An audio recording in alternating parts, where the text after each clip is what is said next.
are leaders in the field of working with chaga and bringing its health benefits to the world and to Americans and everywhere. So I want you for a minute to just visualize what chaga is as a being, as an energetic structure, as a nutrient, as a phytobotanical, as a medicinal mushroom. And visualize a tree growing in the northern part of the world above the 45th north latitude, in the cold, barren areas of Siberia and other places in the north, where there are different environmental factors active. And visualize that and see this mushroom that grows on a tree for 10, 20 years before it's harvested, unlike mushrooms that grow up fast. And as I this morning was meditating on what I was going to say outside of the more prepared slides to introduce it, I started to communicate with this being called chaga mushroom. Chaga really fits into two of these categories because it's both chemistry to me as well as energetic, and I'll explain that. So it's both the biologically based and the energy-based practices combined in one nutrient because of its unique biochemistry, including its melanin content, that's the dark pigment, and so forth. So in energy medicine, we differentiate between that which we can measure, which is called veritable energy medicine. Those are things like your electrocardiogram or when you're getting an MRI. That's actually part of energy medicine. And then there's the subtle energy that can't be measured so well, but in Chinese medicine, they feel that in your pulses when they feel your qi. They might measure various different new devices that have been developed in Russia and in Europe. We use those for assessing the life energy in substances. So chaga, I believe, has a special place in this complementary and alternative medicine.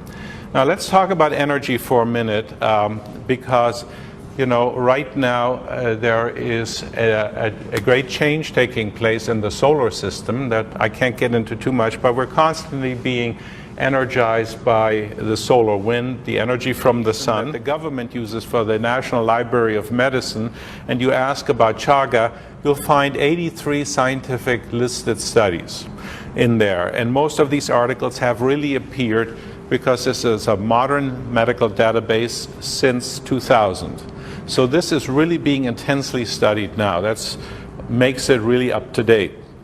If you go on the internet and you type in the search word chaga mushrooms, you'll find 193,000 references. Always interesting to me how many times you can Google something and find it.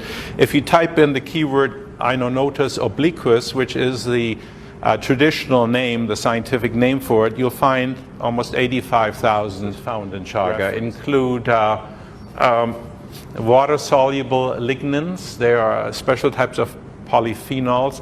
They have shown in cell culture studies they work against the HIV-1 virus that we know causes a condition called AIDS.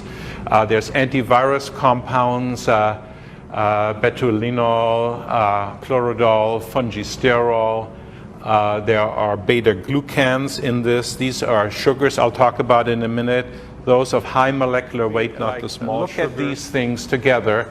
I'm going to talk about these 5 things: the polysaccharides, inotodiol, betulinic acid, melanin, and the polyphenols primarily, and the other triterpenes. There isn't enough time to go in it, but perhaps this picture might be something you might want to remember.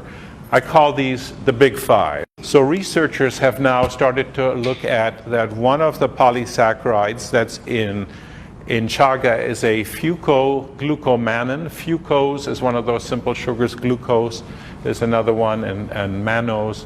So the complex fucoglucomannan is a polysaccharide that has immune-stimulating properties.